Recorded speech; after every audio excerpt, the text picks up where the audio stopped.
జగన్మోహన్ రెడ్డి ప్రభుత్వంలో ఆగిపోయిన అమరావతి పనులు కూటమి సర్కార్ అధికారంలోకి వచ్చిన తర్వాత ఊపందుకున్నాయి. కేంద్ర ప్రభుత్వం నుంచి నిధులు తీసుకురావడం కానీ తదితర అంశాల్లో చంద్రబాబు తన మార్క్ చూపిస్తున్నారు.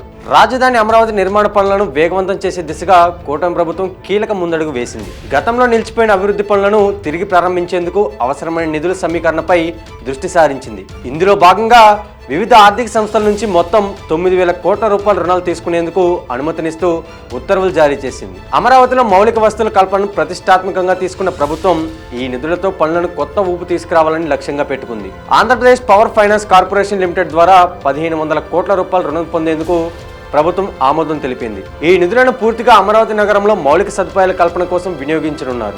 ఈ రుణ ఒప్పందం ఇతర అవసరమైన చర్యలు తీసుకునే పూర్తి బాధ్యతలను ఏపీ CRDA కమిషనర్కు అప్పగిస్తూ ప్రభుత్వం ఆదేశాలు జారీ చేసింది. అదేవిధంగా national bank for finance, infrastructure and development నుంచి మరో 7,500 కోట్ల రూపాయల భారీ రుణం తీసుకునేందుకు కూడా ఆమోదం తెలిపింది. ఈ రుణానికి రాష్ట్ర ప్రభుత్వమే హామీ ఇస్తూ ఉత్తర్వులు జారీ చేసింది. ఈ నిధులను అమరావతిలోని 4, 9, 12 జోన్లలో అభివృద్ధి పనులు, ప్రభుత్వ భవన సముదాయాల నిర్మాణం, ల్యాండ్ పూలింగ్ పథకం, ఇతర మౌలిక వస్తువుల కోసం వినియోగించాలని ప్రభుత్వం నిర్దేశించింది. రుణ ఒప్పందం, హైపోతికేషన్ డీడ్ వంటి అధికారిక ప్రక్రియలను పూర్తి చేసే అధికారాలను ఏపీ CRDA కమిషనర్తో పాటు అమరావతి డెవలప్మెంట్ కార్పొరేషన్ MDలకు అప్పగించింది. ఈ మేరకు పురపాలక అలానే పట్టణాభివృద్ధి శాఖ ముఖ్య కార్యదర్శి ఎస్ సురేష్ కుమార్ ఉత్తర్వులు జారీ చేశారు. ఈ తాజా నిర్ణయంతో రాజధానిలో మౌలిక వస్తువుల కల్పన పనులు ఇక శరవేగంగా ముందుకు సాగుతాయని అధికారులు భావిస్తున్నారు.